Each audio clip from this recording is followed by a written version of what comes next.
Olá, eu sou a jornalista Daniela Debem, do Sonar Jornalismo, um projeto independente que começa agora acompanhando as eleições municipais no município de Rio Grande. E para isso nós estamos fazendo uma série de entrevistas com os candidatos à prefeitura e hoje nós conversaremos com o candidato a prefeito pelo Partido Novo, Renato Lima. Para explicar um pouquinho, a gente vai fazer uma entrevista com todos os candidatos, vai dar uma hora nessa entrevista, vai ser uma entrevista gravada.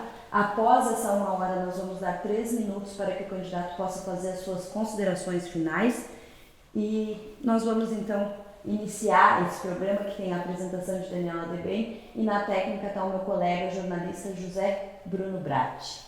Pode começar a contar o tempo agora, Bruno? Então, queria agradecer pela tua presença aqui, Renato. Seja bem-vindo. Daniela, muito obrigado, Bruno. É muito bom ver essa iniciativa, né, de um jornalismo independente, que é uma coisa que tanto se prega, né, no momento em que a liberdade de expressão tem sido tão debatida e tão cerceada em alguns momentos. Então, meus parabéns pela iniciativa e espero que tenha sempre muito sucesso e o que eu puder colaborar, estou aqui à disposição, inclusive, para esclarecer nossa comunidade com relação ao que a gente pensa e o que a gente pretende fazer na nossa Rio Grande querida. Inicialmente eu quero te perguntar assim, o Partido Novo ele se coloca como um partido que não está atrelado à política tradicional, né? Mas a gente sabe que no nosso sistema político a gente precisa de apoio legislativo para colocar em prática os projetos, né? O plano de governo.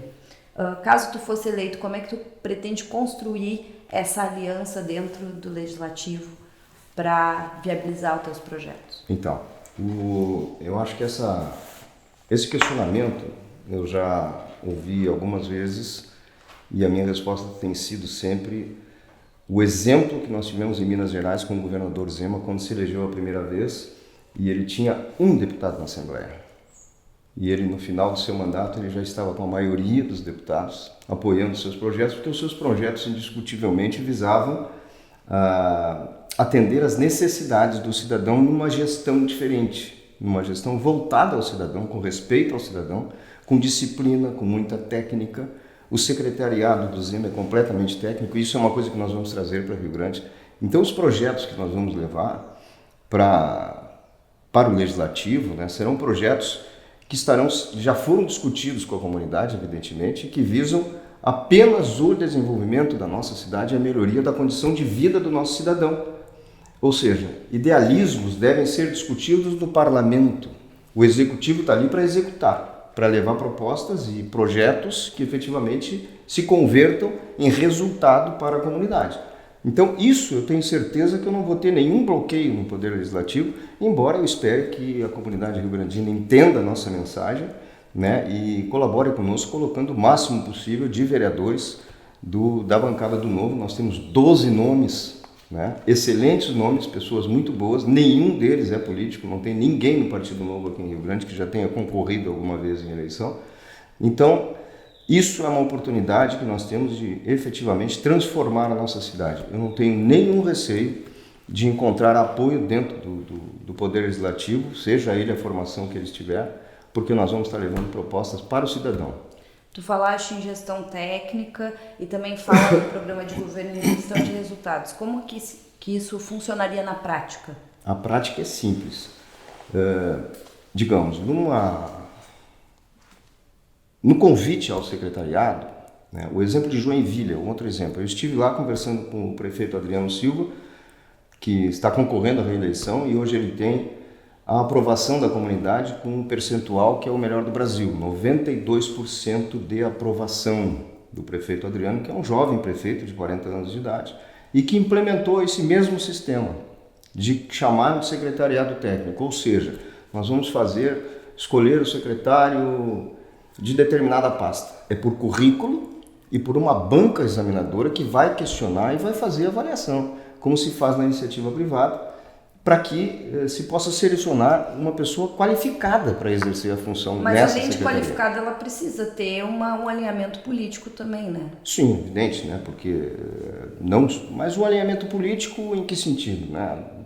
Claro que nós temos, se nós vencendo a eleição, a comunidade escolheu um governo de gestão, de pensamento liberal. O que é um pensamento liberal? Alguém que valoriza a iniciativa privada, que valoriza e que defende a propriedade privada, que quer desenvolvimento, que quer gerar emprego, que tem no emprego a maior solução para todos, ou quase todos os problemas sociais que nós vivemos, né? Porque se você coloca para as pessoas um programa social, tipo uma bolsa, você tem que dar a porta de entrada, mas tem que dar a porta de saída. A porta de saída qual é? É a qualificação dessas pessoas que estão à margem do mercado, que não conseguem se inserir no mercado. Você qualifica essa pessoa, proporciona um desenvolvimento na sua comunidade que tenha absorção dessa mão de obra que você está qualificando e coloca essa pessoa, então, de volta no mercado de trabalho ou introduz essa pessoa no mercado de trabalho. Com isso, você consegue resolver essas questões que são os problemas sociais. Isso o Partido Novo faz e faz muito bem, e nós vamos trazer isso para o Rio Grande. Vocês falam também num secretariado enxuto. Existe uma perspectiva de corte de secretarias? Se tem uma ideia do que poderia ser cortado ou não, caso vocês fossem eleitos? Sim, não tem já definido o que nós vamos cortar. Mas o nosso projeto se divide em 7 eixos, basicamente, né? Que é o que nós entendemos como sendo fundamental para uma gestão moderna. Então, o primeiro eixo, depois em cada um desses eixos, isso a comunidade vai poder ver nas minhas redes sociais, porque nós, no Partido Novo, não temos horário eleitoral de televisão gratuito. Então, tem muita gente, aproveita o espaço aqui, Daniel, para dizer que nós não temos o tempo na televisão. E tem muita gente me perguntando, me acionando, me mandando WhatsApp, quando vai ser o nosso programa. Infelizmente, nós não temos, em virtude da cláusula de barreira. O nosso é um partido pequeno e a legislação brasileira é uma legislação que privilegia os grandes, né? Eles fizeram para eles mesmos. Então, nós que queremos transformar, queremos mudar, não temos oportunidade de passar. Vamos ver se na próxima eleição a gente consegue. Desculpa, a tua pergunta foi sobre... Do secretariado. Do secretariado... Se vocês pretendem enxugar o secretariado. Enxugar, ok. E aí você estava falando dos 7 eixos. Tá bem, os 7 eixos, vamos lá. Então, esses 7 eixos são, basicamente, saúde, educação, segurança, infraestrutura, desenvolvimento, gestão financeira e gestão administrativa. São 7 eixos fundamentais para que você possa organizar e ter na mão uma secretaria. Em cada um desses eixos, nós desenvolvemos programas, que eu vou pegar aqui um material que nós estamos divulgando, onde o primeiro eixo, que se forma como vida plena. A vida plena abrange saúde, abrange a ação social, a área de educação. Então, esse eixo é um eixo muito amplo, né? Que ele basicamente chama-se de vida plena. O segundo é o futuro inteligente, que aí entra a educação, desenvolvimento, uma série de coisas que são integradas, porque a gente entende que a comunidade hoje, uma cidade hoje, existe o conceito de que a cidade é feita para as pessoas. Então, tudo tem que ser conectado. Então, se você tem uma escola, essa escola está promovendo o quê? O que você está ensinando para aquela criança? Ensinando essa criança a conviver num mercado que hoje mudou muito, então você tem que ter empreendedorismo, tem que ter inovação, tem que ter tecnologia, tem que ter como se comportar diante do que existe hoje no mercado. Não adianta ficar só com aquelas disciplinas básicas que sempre foram tradicionais. Hoje tu tens que acrescentar, tu tem que melhorar isso. Então isso tudo vai repercutir aonde? Vai repercutir no mercado de trabalho, na área de desenvolvimento.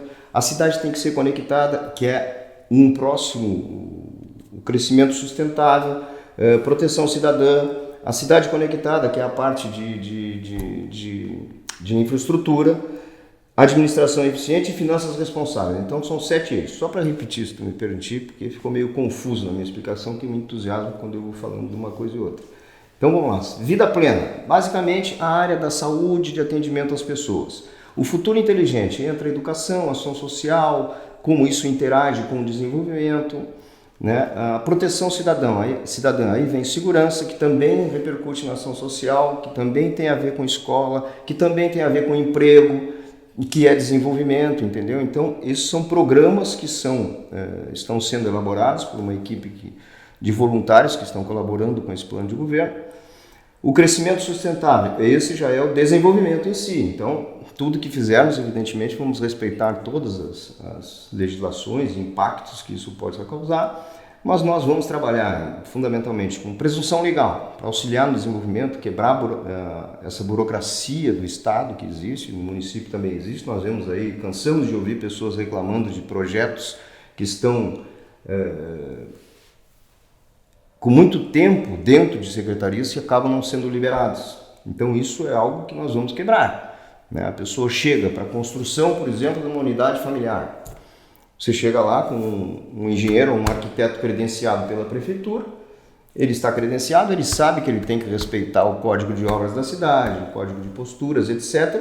Ele assina aquele projeto, ele chega na prefeitura, entrega o seu projeto e ele imediatamente já recebe um protocolo que ele pode começar a construir. Bom, então essas áreas que tu falaste seriam as áreas que vocês dariam prioridade para secretarias, por exemplo, depois... Desses 7 eixos, Daniela, que nós vamos então tirar as secretarias. Cada um. Bom, a Secretaria de Educação, ela pode absorver tal e tal trabalho? Pode, então fica com a educação. Essa área pode? Não, não pode, tu tem que ter uma secretaria específica. Vamos lá, um exemplo. Existem algumas áreas, inclusive, que precisa ter a secretaria até para o sistema, né, o sistema nacional para claro, receber os recursos, evidentemente. Então, cada uma desses 7 eixos já é basicamente uma secretaria, né? Cada um desses eixos obrigatoriamente tem uma secretaria. Evidente que deles vão derivar outras que vão participar do programa específico, digamos, do desenvolvimento. E é evidente que hoje em Rio Grande, Rio Grande precisa muito de uma Secretaria de Turismo, porque o nosso turismo é algo que é pífio, não tem nada sendo feito em termos de turismo. Nós temos um patrimônio histórico, nós temos área de lazer, nós podemos explorar o turismo de aventura, turismo, enfim, né? A área turística de Rio Grande, turismo de negócios. Então o Rio Grande tem um potencial turístico gigantesco e isso sim, isso merece uma secretaria. Isso é importante que tenha uma secretaria. Então é claro que vamos ter que fazer uma reestruturação do que existe hoje e é evidente que alguma coisa vai ser enxugada, porque tem muita coisa que é utilizada para acomodar algumas pessoas e isso nós somos contra, né? Nós vamos fazer uma administração enxuta. Quando se diz administração enxuta é porque nós administramos pensando no cidadão e economizar os impostos que estão sendo pagos pelo cidadão para que isso possa converter em serviços. Basicamente seria isso a ideia em termos de secretarias.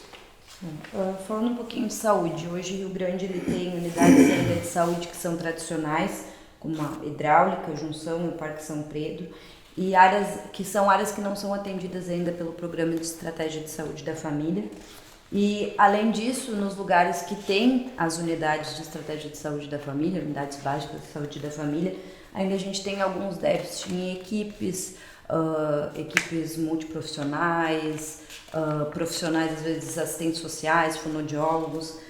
Qual é a importância do Programa Estratégia de Saúde da Família no seu governo e como pretende trabalhar para suprir essas demandas da população? Bom, a saúde entra evidentemente como uma prioridade, né? Porque se tu não tem saúde no teu governo, tu não consegue fazer nenhuma das outras coisas. Tu tem que estar bem focado nisso e a gente se dedicou bastante a essa parte. Tem um trabalho bem grande no nosso plano de governo. Então eu estou aqui com um resumo do nosso plano, porque evidentemente ele é extenso e também é dinâmico, eu gostaria de dizer isso, porque a gente tem ouvido de diversas pessoas muitas coisas e a gente vai acrescentando, vai melhorando, vai aprimorando a questão do plano de governo. Bom, as equipes, né? O atendimento primário, né? Estratégia de saúde da família. O atendimento primário, que isso é a base, né? Você tem que atacar ali. Então, nas unidades, né, as equipes têm que estar completas, né, e elas têm que estar dentro do seu território, para que aqui, por exemplo, nesse bairro que nós estamos, que é o Bolacha, né, nós aqui precisamos ter aquele agente, aquele médico, aquelas pessoas que estão convivendo conosco, que sabem, né, que o Renato mora numa casa perto de algum tipo de árvore, que em determinado tempo pode largar algum tipo de de pólen que pode dar alergia e aí a criança, o nenê, alguma coisa pode ser afetado por isso. Então, esse agente conhece, ele sabe, então ele tem que estar nessa área territorial e isso tem que estar dentro dessa unidade de saúde para que possa facilitar o trabalho e preventivamente já repercutir em ações preventivas, evidentemente. Repercutir em ações preventivas para que diminua a necessidade de um atendimento mais sofisticado quando as coisas se agravam, né? E é claro que aí vem outras ideias que nós temos, como por exemplo, para atendimento de recuperar e acabar com as filas de espera em média e alta complexidade, tanto de exames como de atendimentos, né? Nós temos um projeto de parceria com a iniciativa privada de mutirões, evidentemente remunerados, é claro, e negociados com a iniciativa privada, onde você pode fazer mutirões para diminuir essas filas que são imensas, pessoas esperando 8 meses, 1 ano para poder fazer um exame, para depois ver quando vai fazer a cirurgia. Poderia explicar como é que vocês pensaram no funcionamento desses mutirões em parceria com a Sim, claro. Vamos lá. A Santa Casa hoje, por exemplo, tem um centro de diagnóstico por imagem excelente, né? O meu xará ali, o Renato Menezes, fez um trabalho, recebeu, tem equipamentos muito bons. Então, não só a Santa Casa, tá? Estou citando um exemplo que é o mais conhecido aqui, né? Mas podemos fazer, evidentemente, uma parceria com a Santa Casa de remunerar e complementar a tabela SUS. De onde vai conseguir dinheiro com isso? Justamente com a reorganização, a redução nos desperdícios, a busca de recursos federais e estaduais para esse tipo de atendimento. E outra coisa que nós vamos fazer, que Rio Grande não tem, e que segundo o apoio técnico que eu recebo de voluntários, de pessoas que conhecem muito essa área, que é a gestão plena da saúde. Rio Grande não tem gestão plena da saúde, ou seja, aqui nós ficamos sujeitos à determinação que vem do Estado. Aonde vai ser aplicado o recurso, qual é o valor que vai para lá, qual é o valor que vai para cá. Por quê? Porque até hoje nenhum dos prefeitos teve, na verdade, a coragem de enfrentar isso, né, e dizer, não, a saúde quem vai gerenciar os recursos que vêm do Ministério sou eu, o prefeito da cidade. A prefeitura vai gerenciar isso com uma equipe técnica qualificada, evidente, para fazer esse gerenciamento. Então nós vamos fazer isso já no primeiro dia, no segundo dia, assim que possível, nós já vamos estar com gestão plena de saúde. Com isso, você tem como canalizar melhor esses recursos da saúde, porque tu está sentindo aquilo, é o que está vindo para ti. A comunidade está gritando, está mostrando, a dor está ali, é mais fácil de você poder. Então a forma de fazer esses convênios, um deles é esse, uma das formas é essa. Né? Vocês falam também na ampliação dos postos 24 horas. Existe alguma área que vocês pensaram nisso? Ampliação do atendimento 24 horas. A gente tem o atendimento do posto do Cassino, né, do Parque Marinha, e as 2 UPAs. Sim. E alguns postos que atendem horário estendido hoje. E aí vocês falam em aumentar esse... O atendimento 24 horas. Ampliar o atendimento 24 horas. Tá, e como seria feito? Esse atendimento prioritariamente será feito por teleconsulta. Nós vamos informatizar tudo isso, vamos entrar na era que está todo mundo fazendo. Né? A teleconsulta hoje é uma solução. Tem pessoas fazendo consulta com médicos de São Paulo, médicos de outros lugares. Então isso pode ser muito bem selecionado, né? Que você pode fazer isso e tu amplia esse atendimento. Claro que casos graves aí tem que ir, né, na UPA e o próprio médico vai ter essa conexão. Os médicos credenciados terão essa conexão com todo o sistema de saúde da prefeitura para já pegar o prontuário da pessoa, esse o nome, né, da área de saúde, pega o prontuário da pessoa, já vai estar ali e esse médico então vai ver que a dona Daniela, né, tem isso, tem aquilo e tal, já teve isso, já foi tratada dessa forma, então o que ela está tendo agora nada mais é do que um resfriado, uma dor de cabeça em função de alguma enxaqueca crônica, alguma coisa, etc. Então, esse atendimento ampliado 24 horas, ele já vai minimizar muito o acesso até aos postos de saúde e a necessidade da pessoa sair de casa para ir, porque isso tu vai poder fazer até pelo celular. Precisa de uma informatização de todo o sistema de saúde. Todo o sistema terá que ser. Não, mas isso é básico, né, Daniela? Isso nós vamos fazer urgentemente, que não tem cabimento as secretarias não se comunicarem, ainda mais na área de saúde, você não ter isso difundido para que todos os médicos, os assistentes, os agentes, todas as pessoas tenham acesso para poder ver o que estão fazendo e com quem estão tratando. A gente tem hoje o Centro Pop, né, que atende a população de rua, tem o consultório de rua. Vocês têm alguma proposta na área de assistência social para atendimento, principalmente a essas populações mais vulneráveis? Sim, isso vai ser feito através do plano esse que eu te falo aqui da proteção cidadã, que envolve, né, todo esse trabalho de segurança e assistência social para essas pessoas, né? Como eu disse, qualquer plano, eu já disse antes isso, né, qualquer plano de assistência, ele tem que estar linkado à entrada e a saída dele tem que estar prevista, porque senão você começa a enxugar gelo, né?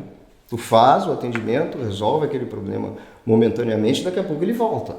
Então o enfrentamento à drogadição, né, com um trabalho médico, de assistência, né, e, enfim, de preventivo e de eliminação dos pontos, tudo isso tem que ser feito de forma coordenada, que atinja a área da saúde, a área da educação, a área de esporte, a área de desenvolvimento, que é a economia, que é emprego, tudo isso tem que estar linkado. Então você pega aquela pessoa e consegue colocá-la de volta no mercado.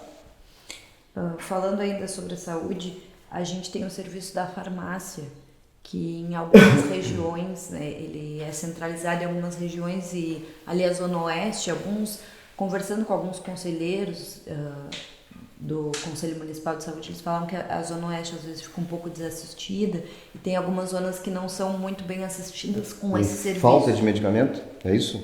Não, com o serviço da farmácia mesmo, de acesso, porque tem alguns pontos, mas ele não tem, por exemplo, em algumas unidades não tem a farmácia para esse atendimento ser mais perto das pessoas. E aí, Solução é gestão. Solução é gestão. Uma que a falta de medicamento é algo inaceitável, né?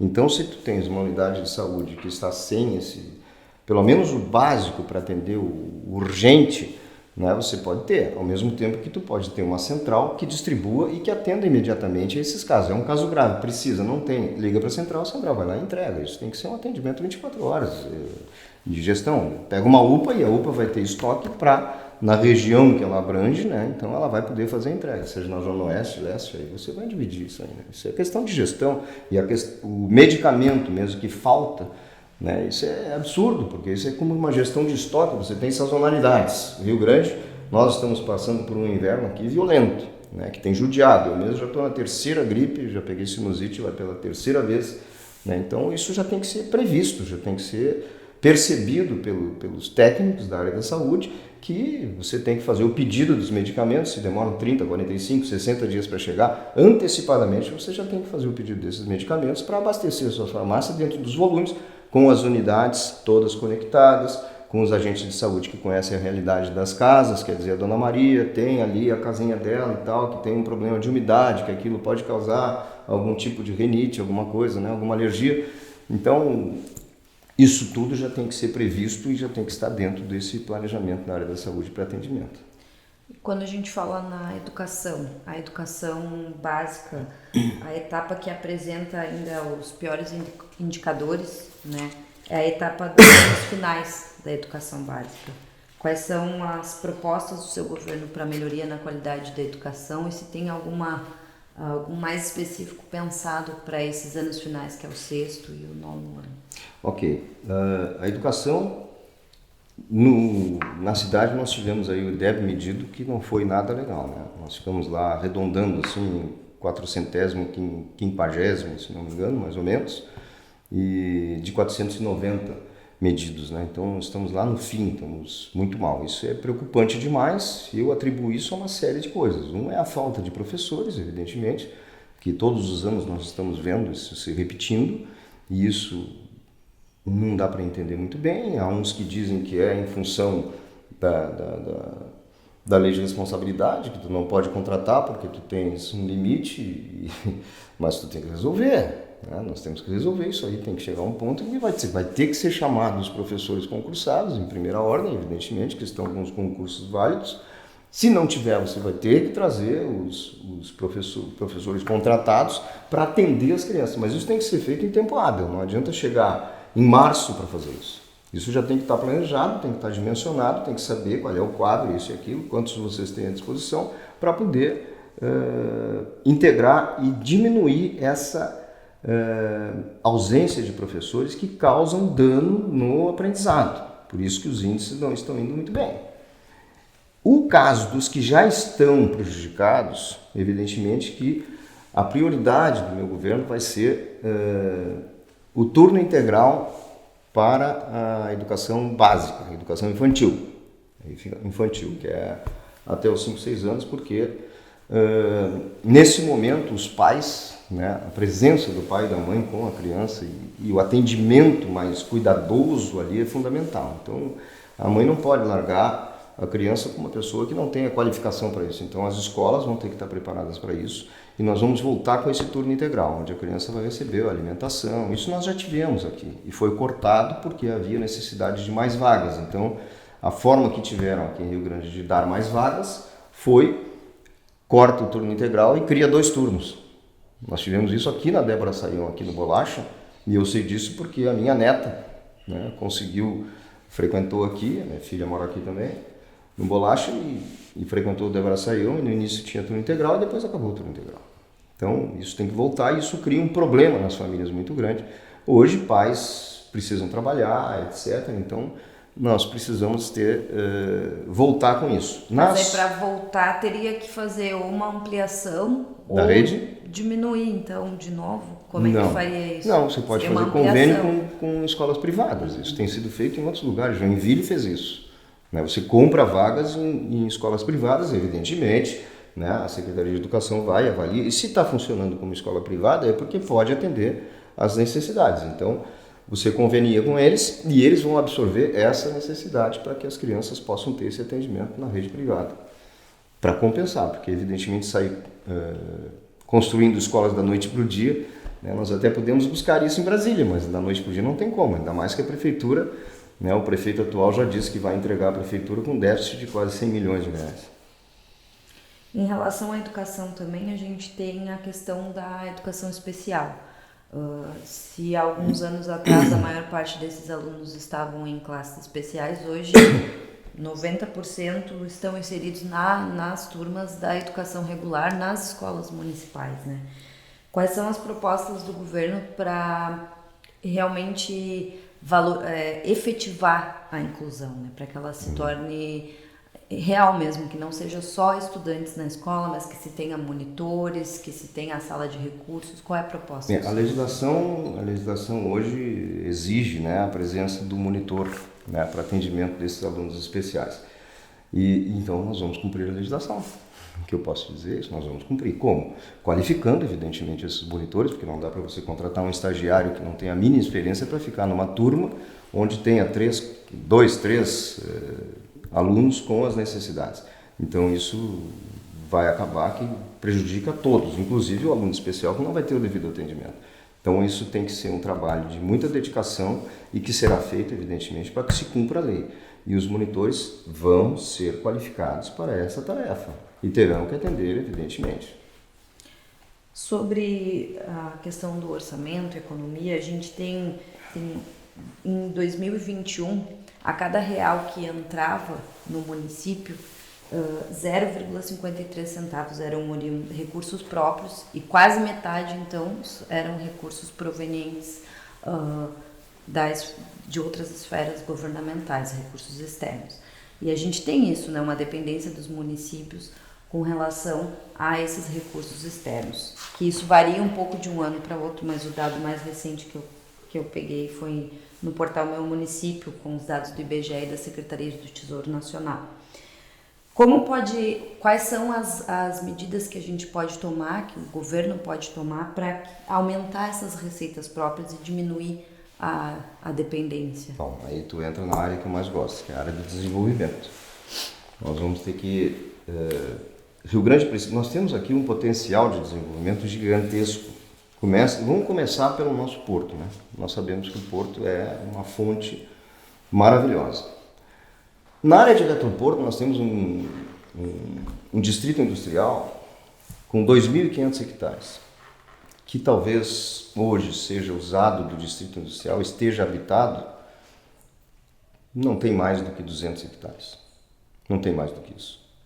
E não tem indústria de transformação. Isso, o que significa? Significa que o que isso rende para a cidade é só no retorno do imposto que sai. A mão de obra é pequena, porque são normalmente terminais graneleiros, que têm grande volume de exportação, mas aquilo concentra, não é uma coisa que distribua tanto na massa trabalhadora, né? Então você tem menos funcionários, tudo muito automatizado hoje, então tem menos funcionários e esses recursos e essa quantidade de indústrias acaba não trazendo tanto retorno para o comércio local, para o desenvolvimento local, para que tenham mais famílias com uma renda melhor. Então a indústria de transformação tem que vir.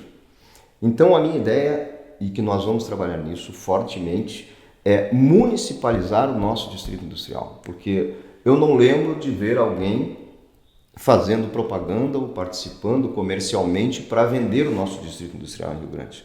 O distrito industrial está localizado no nosso município e quem administra é o governo do estado. Agora a Portos RS pegou, né, para administrar, mas também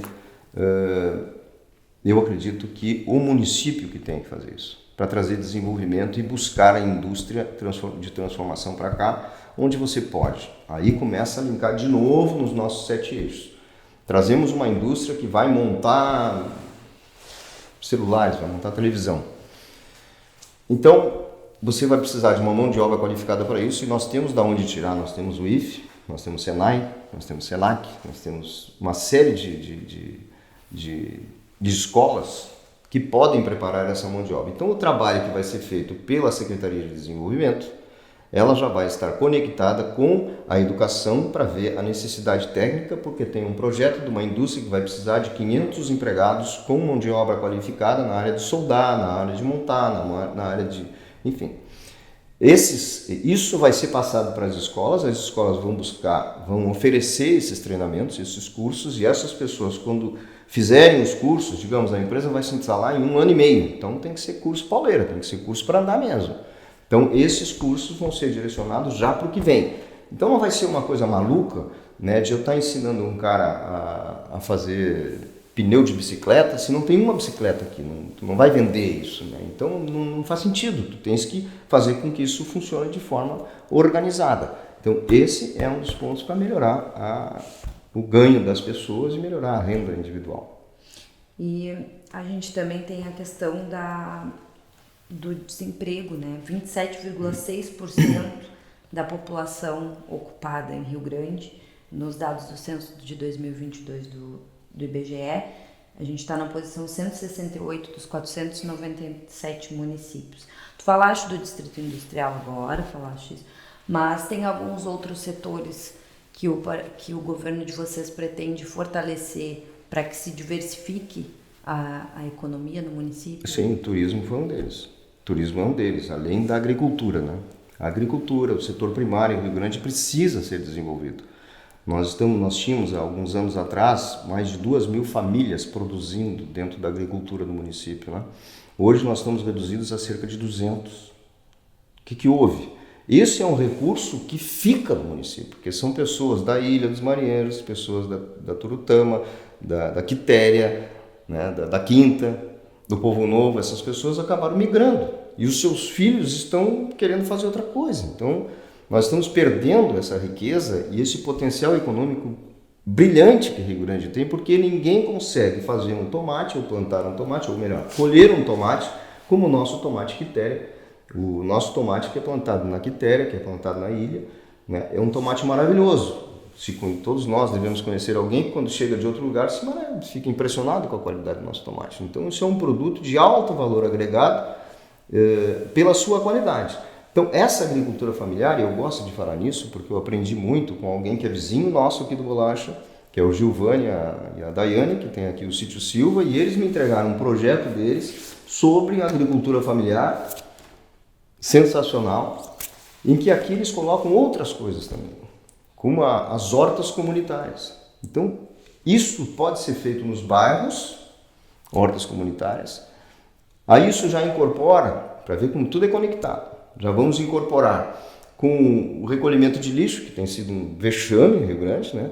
com a devida separação, com a devida cultura, a devida educação da comunidade, para que separe o lixo e que o lixo orgânico possa ser convertido, revertido, através me fugiu o termo, através da, quando se faz compostagem, né? Faz a compostagem, e essa compostagem vai gerar o churume, que esse churume é um adubo fantástico que pode ser vendido e comercializado. Então, olha a cadeia que você já consegue fazer, né? Com o conhecimento maravilhoso que tem desse pessoal da agricultura, que pode ser conectado, evidentemente, com a Secretaria de Desenvolvimento, onde você vai largar esses produtos maravilhosos que Rio Grande tem a capacidade em função da sua terra, em função do seu solo, né, com qualidade inigualável, porque ninguém consegue plantar o nosso tomate, seja lá onde for, ninguém consegue fazer a mesma coisa. Pode pegar a semente e levar, mas não vai ficar igual, o paladar é outro, não vai ficar a mesma coisa. Então nós podemos desenvolver muito isso,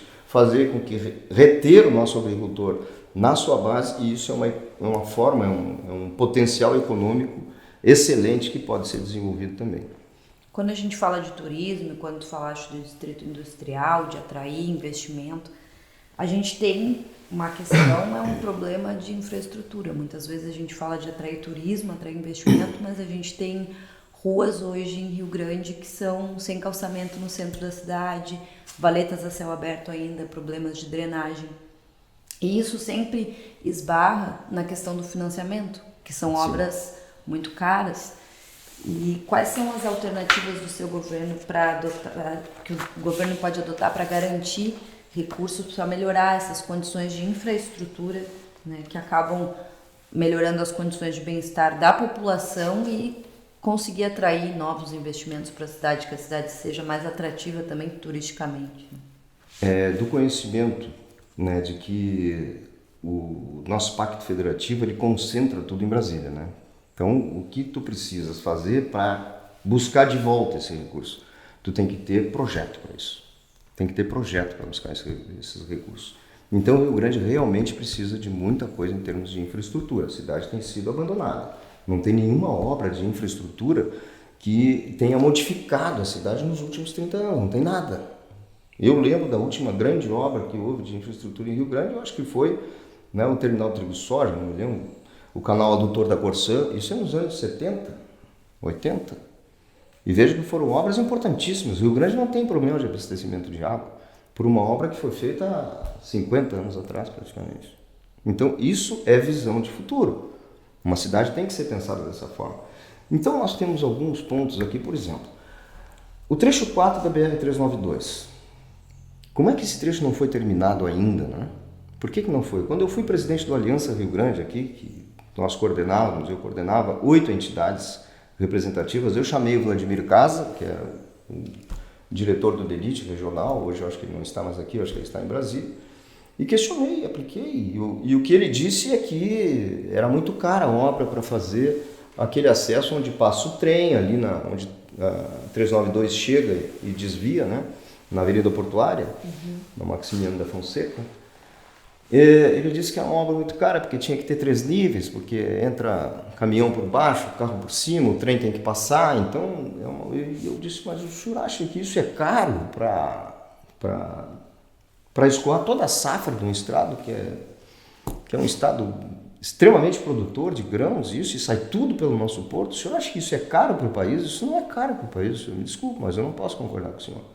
E ele ficou um pouco constrangido e eu apertei com ele que isso tinha que ser feito. Então, o que falta também em Rio Grande, e que nós vamos colocar isso na parada, é a disposição e a coragem de enfrentar um problema como esse e ir a Brasília e exigir que seja feita essa obra, que respeite Rio Grande. Porque se nós pensarmos no estado do Rio Grande do Sul, o estado do Rio Grande do Sul, o mapa do Rio Grande do Sul parece um funil, né? E a ponta do funil é exatamente aqui, é onde sai toda a safra. A produção do estado sai aqui no Porto do Rio Grande. Então não tem cabimento tu ter pista dupla, não sou contra a pista dupla. Parabéns pela duplicação da 116, está saindo ótimo, é algo fantástico, tinha que sair mesmo. Mas não pode parar em Pelotas, não pode parar aqui na ponta do nosso trevo de acesso. Então vejam, e aí os méritos, né, aos nossos irmãos de Pelotas que conseguiram no entorno de Pelotas, fazer a duplicação da 392, e ali nós temos 11 obras de arte. 11 obras de arte. E aqui nós temos qual? Nem o nosso trevo de acesso à cidade está duplicado. Nós que passamos aqui, Cassino, Rio Grande, todo dia, sabemos que chega ali estreita. Mas olha o que é isso? Então tudo que é feito aqui é mais ou menos do jeito que dá. Então essa força do Rio Grandino que tivemos a coragem de buscar o canal adutor, de fazer um terminal de trigo soja do tamanho que fizemos, de fazer um bairro como o Parque Marinha, com toda a estrutura, essa coragem que os rio-grandinos tinham, aonde foi parar nos últimos 30 anos? O que aconteceu com a nossa cidade? Por que nós agora aceitamos que a estrada venha dupla e daqui a pouco ela é estreita? Não, mas aí pode ser, porque é para Rio Grande. Será que é isso que eles estão pensando? Então isso tem que mudar em Rio Grande. Os políticos têm que mostrar que tem força, tem que ter coragem, tem que ter prestígio, tem que chegar em Brasília e brigar, tem que chegar em Porto Alegre e brigar com o governo do Estado e exigir que aqui sejam feitas as coisas devidamente, com respeito ao cidadão rio-grandino. E eu vou buscar isso. Não vou permitir que façam de Rio Grande do jeito que der, de uma forma medíocre, aceitando o que chega, a gente aceita. Ah, que bom, pelo menos nós temos uma estradinha para chegar. Não! Aqui é uma das principais cidades do estado do Rio Grande do Sul, aqui nasceu o Rio Grande do Sul, e nós vamos exigir que tenha respeito pelo Rio Grande e que esse trecho 4 da BR-392 tem que sair sim. Outra coisa que eu vou lutar, podem dizer que isso é alguma coisa de sonho, pode ser sonho, mas eu vou lutar. E vou conversar com o prefeito eleito, seja quem for de São José do Norte, que nós vamos fazer a ligação a seco entre Rio Grande e São José do Norte, sim, tem que fazer. Não tem cabimento, em pleno século XXI, do jeito que nós estamos, e trancados com um serviço muito precário de transporte de pessoas, de balsa, uma hidroviária que é uma piada. Onde é que se viu isso? Não tem cabimento. E o nosso canal aqui, que é um canal que deveria ser um canal de passeios turísticos, que valorizasse o turismo, é um canal que acaba se transformando num problema, porque para transitar o pessoal de São José do Norte demora para chegar, que trabalha aqui, quem trabalha lá demora para chegar lá, tem que correr, porque senão não vai dar tempo. Então deu. E Rio Grande não pode ser uma ponta do Brasil, Rio Grande tem que ser uma passagem. Nós temos um porto maravilhoso, uma logística, também vamos montar aqui no Distrito Industrial um centro logístico gaúcho. Por que não? Intermodal. Nós podemos ter ferrovia, nós temos ferrovia, hidrovia, aerovia. Podemos ter um aeroporto de carga. Ah, Renato, está sonhando muito alto. Pode ser. Mas por que não vamos brigar por ter um trecho intermodal, um centro gaúcho logístico? O centro gaúcho logístico tem que ser aqui. Onde vai ser o centro logístico gaúcho? É no Porto dos Gaúchos, é no Porto do Rio Grande. Então tem que estar aqui no Distrito Industrial. São 2.500 hectares a serem utilizados que não são subutilizados, foram deixados. Está aí. E ninguém mexe, ninguém vende, ninguém promove, ninguém traz recursos, ninguém traz gente para olhar, para ver. Olha aqui, tá vendo a tua indústria? Bota aqui. Tu vai ficar a 100 metros do mar aqui, ó. É só tu pegar e largar ali, faz um terminal alfandegado. Para que tu possa produzir, já exporta. Não tem que transportar muito. Tem aqui a Cotracan fazendo um serviço maravilhoso aqui no Porto, que faz o transporte especializados. Quer dizer, Rio Grande tem tudo isso para oferecer e, no entanto, falta força política, ação política para fazer com que as coisas aconteçam. E as obras de infraestrutura nos bairros? As obras para melhorar condições de vida das pessoas, assim, para elas conseguirem sair de casa sem ter que ficar botando o pé na água. Isso. Primeira coisa, eu tenho visitado muitos bairros, tá? Eu tive em Águeda, tive na Santa Rosa, tive na Profilurb, enfim, tive na Mangueira. E o que a gente vê é a ausência do poder público. Parece que não tem poder público nessas regiões. Pessoas com a porta da casa a 50 centímetros de uma valeta de 1,5 metro, cheia d'água. Desde setembro as valetas estão cheias d'água. E aquilo evidentemente já se mistura, né, com o lençol freático alto que nós temos aqui. Aquilo já se mistura, então a gente sente até aquele cheiro desagradável, porque, né? Então, a que se deve isso? Se deve isso à falta de drenagem, à falta de cuidado com esse serviço de escoamento, né? Isso tem que ter. A drenagem tem que ser feita, tem que tirar essa água da chuva, a água pluvial, tem que tirar da frente das casas. Reduzir ao máximo o número de valeta, eu aqui não vou prometer valeta zero, porque isso já foi feito, isso não é assim, isso passa por um projeto muito grande na área de saneamento, é muito recurso, muito dinheiro, mas pelo menos o sistema de drenagem tem que funcionar, tem que estar limpo, tem que estar adequado. para que as pessoas possam viver bem. Né? Então, isso é uma coisa que eu tenho compromisso e nós vamos fazer, evidentemente. Como é que nós vamos buscar recursos para isso? Exatamente com projeto. Então aí, se me permite, Daniel, uma das coisas que eu vou implantar na prefeitura é um gabinete, né, de gestão. Diferente do gabinete hoje que tem de projetos, que ele é mais específico, apenas para projetos de construção que já estão mais ou menos adequados. Isso não, isso é um gabinete de gestão ampla. Então vamos ter ali 1 ou 2 técnicos, 3 talvez, né, técnicos de alto nível, para pensarem a cidade junto com a comunidade. Então nós temos um profissional que é excelente em determinada área, ou alguém, como eu já recebi sugestão de alguém de bairro, dando ideias fantásticas para o seu bairro, essa pessoa então vai ter a oportunidade de conversar com esses técnicos, levar a sua ideia, e isso vai se transformar num projeto, mas um projeto completo, um projeto para a solução do problema e ao mesmo tempo com indicação de onde buscar.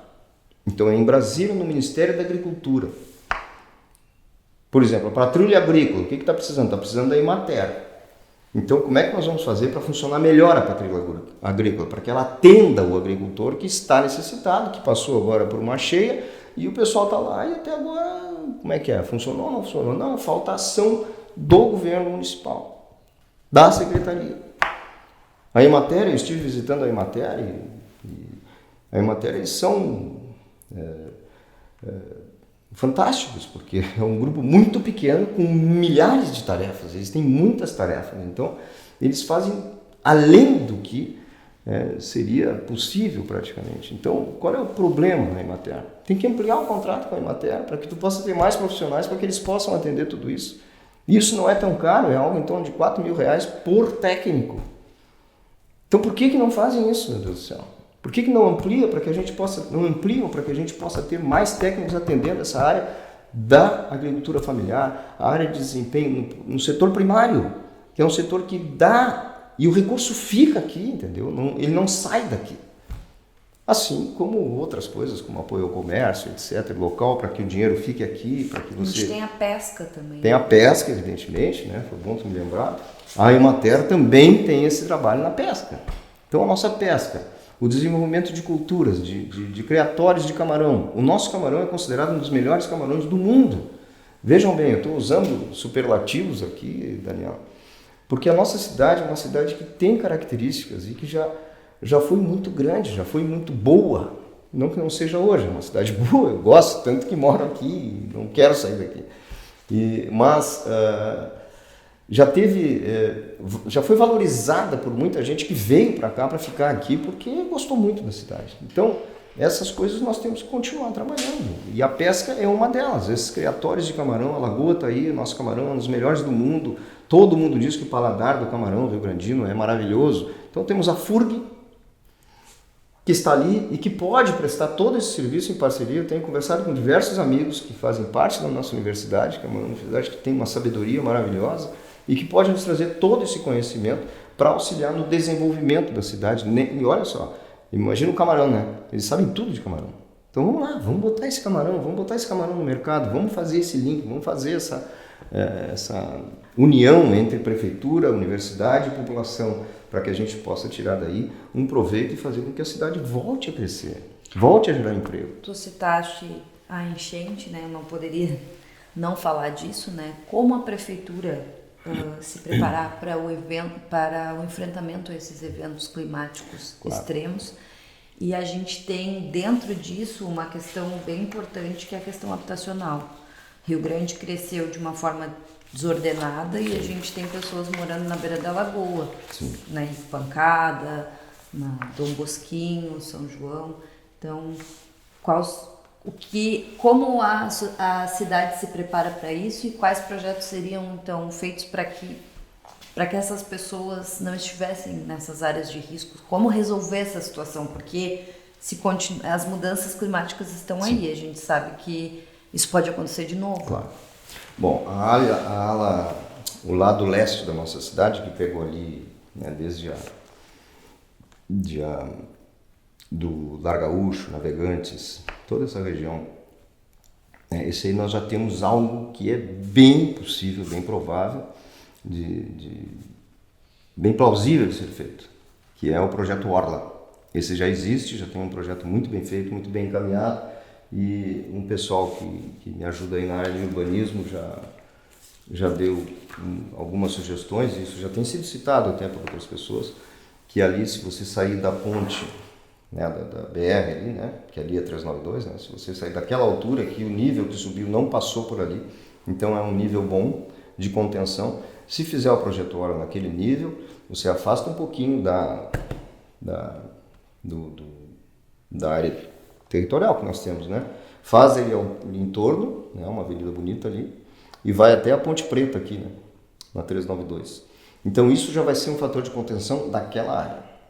Tá? Esse aí já teríamos uma solução assim para ir buscar o recurso. É evidente que tem que adaptar alguma coisa, né, mas já dá para ir buscar o recurso, porque isso tem que ser recurso federal, né? Não vai ser do IPTU que nós vamos tirar dinheiro para fazer isso. Aí custam alguns milhões e milhões, né? Então isso tem que ser buscado em Brasília. E já deveria estar sendo buscado, porque o momento de buscar é agora. Mas ok, em janeiro, fevereiro, nós vamos trabalhar para buscar esse recurso aí. Do outro lado, eu participei de um seminário que teve na FURG, né, sobre os eventos climáticos e as suas, como se poderia prevenir sobre isso. Inclusive parabenizo aqui o Corpo de Bombeiros, que foi quem solicitou a FURG, e aí eu vi alguns trabalhos ali de dois professores, que infelizmente eu não vou lembrar o nome, mas um trabalho muito bem feitos, né, onde a engenharia pode solucionar os problemas aqui do outro lado. Né? Então aí com contenção, com desvios, com isso, com aquilo, porque tem toda uma dinâmica, né, de movimentação de maré, disso, daquilo, de fauna, de flora, que tem que ser melhor estudado. Isso, evidentemente, né, o quadro técnico que a universidade tem conseguirá nos ajudar nesse sentido, e nós vamos estar junto com a FURG nisso. Eu já falei com esses dois professores e eles dizem que a FURG estará à disposição para auxiliar a prefeitura nesse sentido. Então esse projeto eu tenho certeza que deverá ser não só a parte de contenção que eu estou falando, mas a parte de prevenção das pessoas que moram nessas áreas ribeirinhas. Então essas pessoas têm que ter um treinamento. Eu vou citar de novo Joinville, que Joinville seguidamente está lidando com problemas de enchente, e eles lá têm um sistema que funciona perfeitamente, que são sinalizações, né, que são monitoradas, permanentemente monitorado, e quando começa a subir o nível do rio em determinada época e tal, não sei o que, ele já acende um sinal amarelo. Aquele sinal amarelo as pessoas já começam a se preparar. Tem alguma coisa que está errada. Se ele passar para um outro nível, então aí as pessoas já começam a abandonar as casas, já vão para os lugares devidos.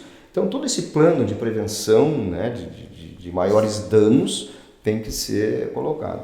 E também a gestão da crise. Tem que ter pessoas especializadas na gestão da crise, no caso de ser algo muito rápido. E isso existe. Um planejamento anterior também. Sim, isso tem que ser planejado antes, tudo tem que ser planejado antes. E essas pessoas que estão nas áreas ribeirinhas, eu cheguei a escutar um absurdo de gente dizer que, pois é, a Turutama não tem. Tem como sim, não dá para querer tirar as pessoas da Turutama. Como é que tu vai tirar uma cultura, as pessoas que moram lá? Isso é uma idiotice dizer uma coisa dessa. Né? Então, na Turutama mesmo, nós temos que fazer um trabalho muito bom, né, para que essas pessoas estejam devidamente avisadas do que está acontecendo, e esse monitoramento é feito. Eu vi ali que o pessoal tem uma tecnologia hoje, uma pena não lembrar do nome desse professor, peço desculpas, mas eles têm que monitorar 10 centímetros por 10 centímetros de terreno. Os caras sabem o que está acontecendo e os níveis de cada terreno. Então, a tecnologia tem, o recurso tem que ser buscado no lugar certo, em Brasília, e isso nós vamos fazer, porque nós vamos ter esse gabinete, como eu disse, esse pessoal que vai trabalhar muito forte nisso, e são pessoas especializadas em buscar esses recursos federais, porque entendem de orçamento municipal, orçamento federal, e sabem onde está o dinheiro lá em Brasília, e que tem que ter projeto. Tendo projeto, vai lá. Nem que a gente tenha que passar pela Assembleia Legislativa, pegar os apoios dos deputados, vamos no governador, vamos pegar o apoio do governador, vamos com 300 assinaturas para cima deles, vamos a Brasília, vamos botar a gente em Brasília, trabalhando, visitando os gabinetes, visitando o orçamento, né, a comissão de orçamento da Câmara dos Deputados, para que sejam incluídas as emendas necessárias aqui. Porque é assim que funciona, tá? É assim que funciona. você tem que fazer uma emenda forte, não essa emenda parlamentar aí que existe, que dão aí 100 mil, 50 mil, 200 mil reais. Não, são emendas pesadas, que isso você pode fazer com o aval do seu estado, levando para Brasília, pegando a bancada federal gaúcha e com que a bancada então faça o trabalho de aprovação na infraestrutura. Isso eu posso dizer que aprendi de cadeira disso, porque o meu pai foi deputado federal e ele era subrelator de infraestrutura da Comissão de Orçamento. Então, ele me falava como é que funcionava isso e funciona assim. Se o subrelator recebe uma solicitação de emenda aprovada pela Assembleia, pela Câmara, pelo prefeito, pelo governador e por toda a bancada federal do Rio Grande do Sul, o cara diz, bom, isso aqui realmente está certo. Então, o cara coloca no orçamento aquilo ali. Não tem como o cara não colocar. Então, é assim que funciona. Para quem não sabem, aprendam. Em relação a esse mesmo assunto, eu tinha citado na pergunta, e na verdade acabei fazendo 2 perguntas junto, que tem algumas áreas da cidade, por exemplo, como a Dom Bosquinho ou a Henrique Pancada, que são áreas em que as pessoas vivem em condições que não são adequadas. Claro que não. E são áreas também que estão sensíveis, vulneráveis a esses eventos extremos.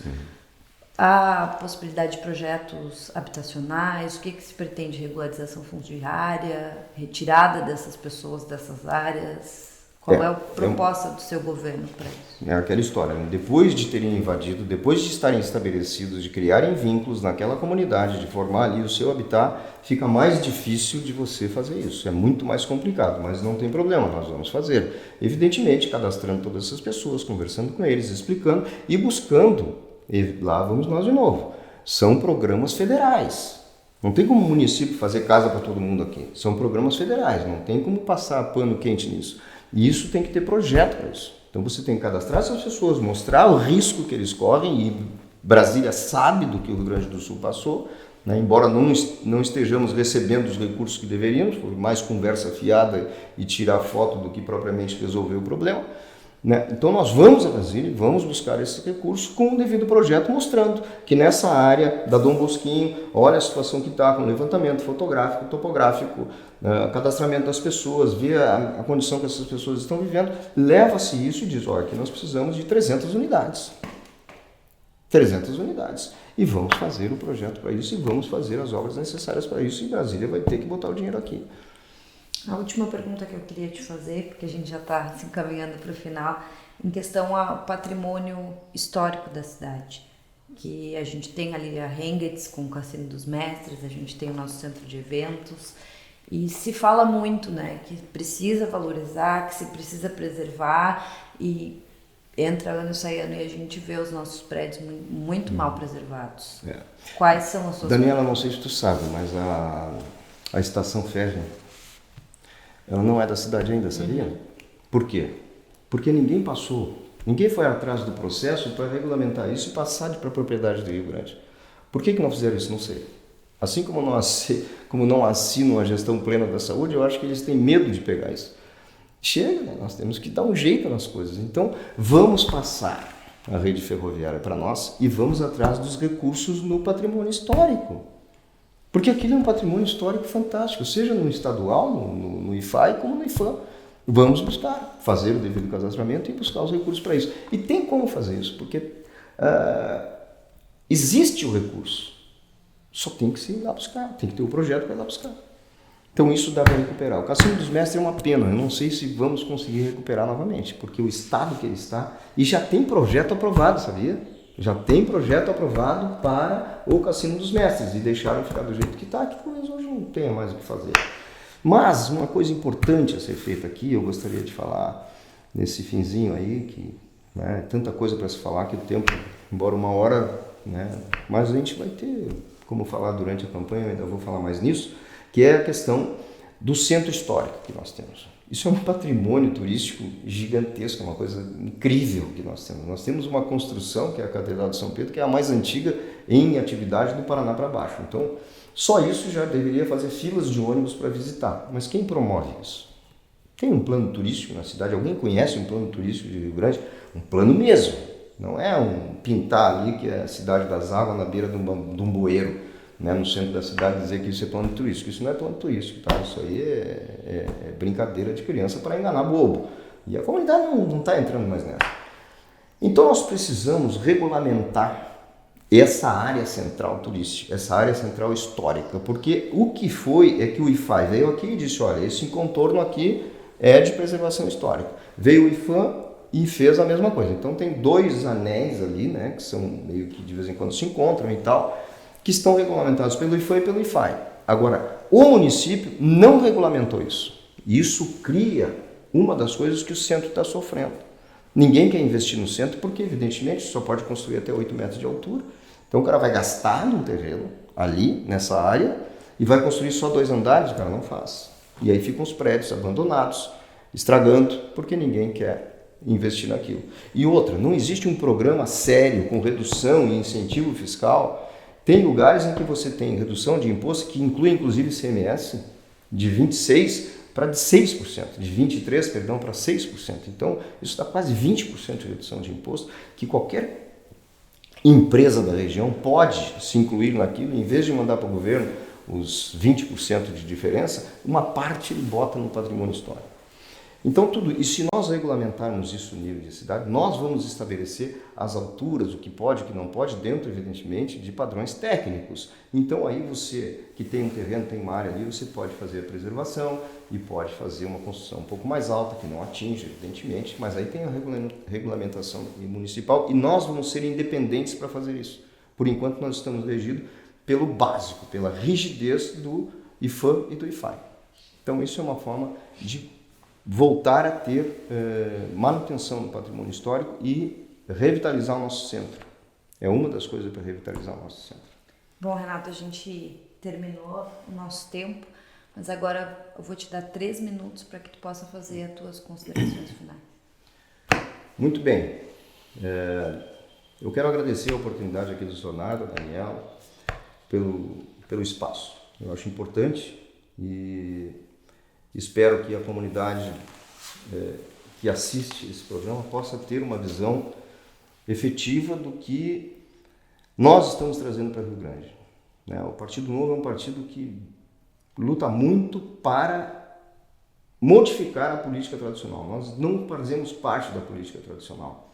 Nós estamos aqui, somos pessoas, cidadãos comuns, que partiram da indignação para a ação. É isso. Eu tenho meu negócio, tenho a minha empresa, já vão fazer 30 anos, e me propus a fazer essa caminhada, porque realmente eu sinto, eu tenho um pequeno negócio ali no centro, e eu sinto como o centro está sendo destruído. Não só o centro, se você vai para a periferia, como eu tenho ido agora, visitando diversos lugares, né, eu vejo o abandono que existe. Então, isso nós nos propomos a resolver e sair com essa política tradicional de acerto, tu me apoia, eu te dou uma secretaria, isso não vai ter. O nosso secretariado é técnico e nós vamos fazer de Rio Grande, vamos fazer com que Rio Grande retorne ao seu desenvolvimento através de investimentos, através de uma visão muito mais clara, muito mais transparente para a comunidade de como tem que ser um bom governo. Eu sugiro que os senhores, as senhoras, vocês que estão nos assistindo aí, né, nos sigam nas redes sociais, Renato Lima RG, e que pesquisem também Minas Gerais com o governador Zema, que é um estado que tem mais atraindo investimentos hoje, e Joinville. Vejam como é que está as administrações do Partido Novo e nós vamos seguir o mesmo modelo. Muito obrigado pela oportunidade, Daniela, e espero que esse teu trabalho tenha muito sucesso e que a gente ainda possa se encontrar outras vezes por aqui. Chegamos ao final do nosso programa e te convidamos também para seguir o nosso perfil no Instagram, @sonarjornalismo, e acompanhar a divulgação do nosso conteúdo. Até mais!